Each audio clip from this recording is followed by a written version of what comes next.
Canhões de campanha. Vamos começar pelo tijolo básico de qualquer exército. Cano longo, reparo de rodas, o projétil voa numa trajetória tensa, quase reta. É o clássico do gênero, aquele mesmo canhão que se desenha nos livros de história.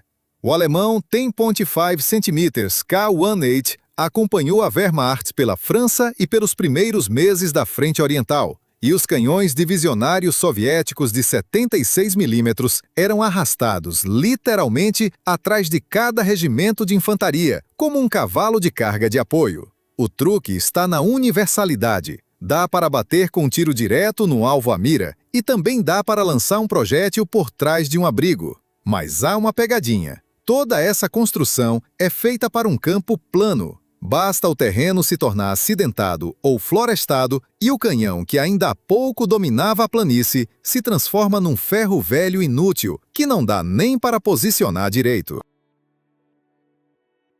Obuses. O obus resolve a tarefa para a qual a linha reta até o alvo simplesmente não é necessária.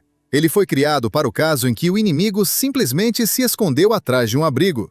Cano curto, ângulo de elevação enorme, o projétil sobe quase na vertical e cai literalmente na cabeça do adversário, na trincheira, atrás da parede de uma casa, em qualquer abrigo que salve do fogo tenso em 100%.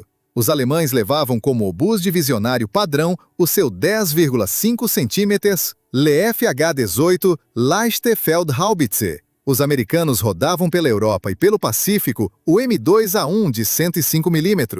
Nas florestas, nas cidades, entre as colinas. Ali onde o canhão de campanha é impotente, o obus trabalha como se nada fosse. O preço a pagar é a baixa velocidade inicial do projétil e a reação lenta, de modo que num combate direto puro, ele perde sem esperança. Canhões anticarro. O tanque é uma parede móvel de blindagem, e para ela é preciso um instrumento afiado para exatamente uma tarefa: perfurar essa parede o mais rápido possível. Daí o perfil baixo, para que o canhão seja mais difícil de notar. O cano longo, em nome de uma velocidade louca do projétil, e um ângulo de elevação praticamente nulo. Atirar para cima aqui simplesmente não faz sentido. O alemão 7,5 cm PAK-40 tornou-se um pesadelo para os tanquistas soviéticos na Frente Oriental. E a União Soviética, em resposta, dispunha na profundidade da defesa fileiras inteiras de canhões de 45 e 57 mm. Contra os tanques, era uma arma cirurgicamente precisa e mortal. Mas bastava a infantaria do adversário se aproximar de perto pelo outro lado, e a guarnição do canhão, de repente, se via absolutamente nua, sem blindagem, sem abrigo, um alvo perfeito. Canhões antiaéreos. Enquanto uns canhões lutavam pela terra, estes não olhavam para baixo de forma alguma. Reparos altos, ângulo de giro enorme, capacidade de rastrear rapidamente um alvo que voa a uma velocidade de várias centenas de quilômetros por hora. A tarefa do canhão antiaéreo é fundamentalmente diferente da de toda a demais artilharia. O britânico Kiev 3.7 polegadas cobria as cidades britânicas durante a Blitz. E os americanos rodavam canhões antiaéreos móveis diretamente atrás das tropas em avanço, tanto na Europa quanto no Pacífico. O resultado? Voar baixo sobre posições dessas torna-se suicídio, e voar alto torna-se extremamente desconfortável. Morteiros. Se tirar da artilharia tudo que é supérfluo, resulta um morteiro. Um tubo curto, ângulo íngreme, o projétil cai quase na vertical. E tudo isso dá para carregar nas costas, sem trator, sem cavalos, sem uma montagem que leva horas. É exatamente por isso que a União Soviética enfiava morteiros literalmente em cada nível, do pelotão à divisão, e o exército japonês apostava nos morteiros leves, lá no Pacífico, aonde a artilharia pesada era fisicamente impossível de levar.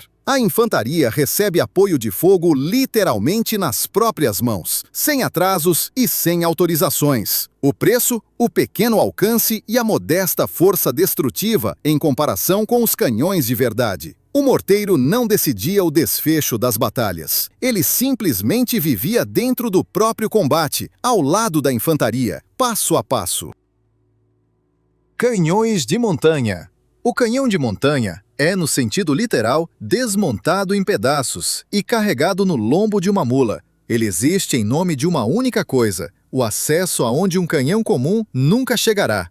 Cano curto, armação leve, calibre menor. Sacrificou-se tudo isso em nome da possibilidade de subir o canhão por uma estreita trilha de montanha. Os italianos arrastavam canhões desses pelos Alpes e pelos Balcãs. Os britânicos, pelas selvas e colinas da Birmânia, onde a artilharia comum simplesmente não conseguia, fisicamente, acompanhar a infantaria.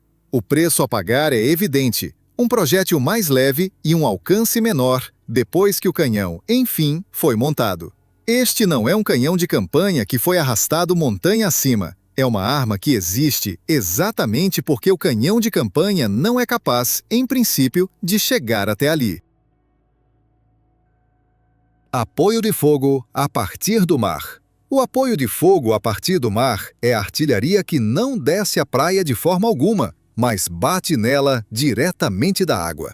Os pesados canhões de bordo permanecem no convés dos encouraçados, cruzadores e contratorpedeiros, e o desembarque recebe cobertura exatamente no momento em que a sua própria artilharia em terra ele ainda não tem, nem pode ter. Os aliados usaram navios desses durante os desembarques no norte da África e na Normandia, e o Japão instalava canhões já retirados dos navios de forma estacionária nas ilhas do Pacífico. Mas isso já é outra história, parte da defesa costeira. O momento de sua força é o timing. O poder de fogo surge exatamente quando as tropas desembarcadas estão o mais vulneráveis possível. Mas esse poder tem um teto. O navio não pode atirar aonde seu canhão não alcança, e não pode acompanhar a ofensiva para o interior das terras. Artilharia costeira. Se os canhões de desembarque marítimos são convidados na praia, então a artilharia costeira é o dono, que não vai a lugar nenhum. Canhões pesados em fortificações estacionárias, apontados não para uma linha de frente em movimento, mas simplesmente para a água. Instalou uma vez e pronto, o canhão torna-se parte da paisagem por anos. A Alemanha construiu toda uma rede de baterias costeiras ao longo da Muralha do Atlântico. A Grã-Bretanha cobria seus portos-chave do mesmo modo. Qualquer navio que entrasse no raio de ação de uma bateria dessas era obrigado a reagir a isso. Mas basta a linha de frente se deslocar para longe do litoral e todo esse poder imóvel perde instantaneamente o sentido. A artilharia costeira não perseguia o adversário. Ela simplesmente ficava parada e obrigava o adversário a vir até ela.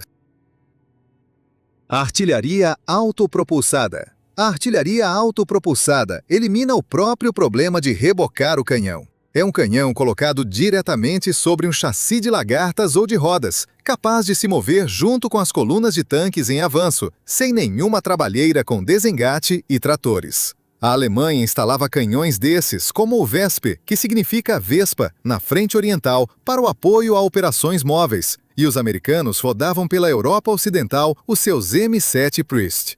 A principal vantagem é o ritmo. Atirou, mudou de posição na hora, atirou de novo, enquanto o adversário ainda nem sequer entendeu de onde veio. Mas pela velocidade foi preciso pagar com a blindagem. Ela é quase inexistente e tanto do ar quanto num confronto direto, uma máquina dessas é extremamente vulnerável. Artilharia de foguetes. A precisão aqui não é o principal. A artilharia de foguetes foi inventada em nome de um princípio completamente diferente: cobrir de uma vez uma área enorme. Vários trilhos guia, uma salva de dezenas de foguetes ao mesmo tempo, produção o mais barata e massiva possível, porque a pontaria precisa aqui não preocupa ninguém. Os Katyushas soviéticos literalmente inundavam de fogo as posições alemãs na frente oriental, e as guarnições alemãs do Nebelwerfer, que significa literalmente lançador de névoa, desbaratavam a formação do adversário ainda antes do início do ataque da infantaria. O efeito é psicológico e físico ao mesmo tempo. A explosão e o uivo dos foguetes desabam sobre toda uma zona de uma vez. O preço a pagar é a precisão e a velocidade de recarga. Cada foguete isolado voa quase à toa. A artilharia de foguetes nunca mirou num ponto concreto. Ela mirava em tudo ao redor dele. Artilharia de cerco. Há alvos que não são vencidos nem por obuses. Búnkeres de concreto, fortificações grossíssimas, objetos construídos exatamente para que a artilharia não conseguisse destruí-los. Para eles, inventaram os canhões de cerco, gigantescos, incrivelmente pesados, incrivelmente lentos, às vezes totalmente imóveis depois de instalados. O soviético B-4 de 203 mm esmagava as posições alemãs fortificadas até o próprio assalto a Berlim. E a Alemanha punha em campo para os mesmos fins monstros como o morteiro Carro Gerät. A força está no puro poder bruto. Ali onde um calibre menor é impotente, o canhão de cerco simplesmente força a passagem pelo obstáculo. A fraqueza é o tempo. Uma instalação demorada, mobilidade mínima, e basta a frente se deslocar, um canhão desses fica para trás. Canhões ferroviários. E agora o limite do absurdo. Um canhão que fisicamente precisa de trilhos para simplesmente existir. Um cano enorme fixado numa plataforma ferroviária, porque nenhuma outra construção simplesmente aguentaria seu peso e seu recuo. A Alemanha empregava canhões desses, como a famosa Dora, Schwere Gustav, que significa literalmente Gustav pesado, para golpes contra alvos fortificados a uma distância extrema, e a Grã-Bretanha e a França mantinham sua própria artilharia ferroviária para a defesa costeira e para golpes estratégicos. O alcance desses monstros era fenomenal. Eles atingiam aonde a artilharia comum, em princípio, não chegava. Mas a dependência é absoluta. Se o inimigo cortasse os trilhos, o canhão se transformava num peso morto de metal, que não dá nem para tirar do lugar.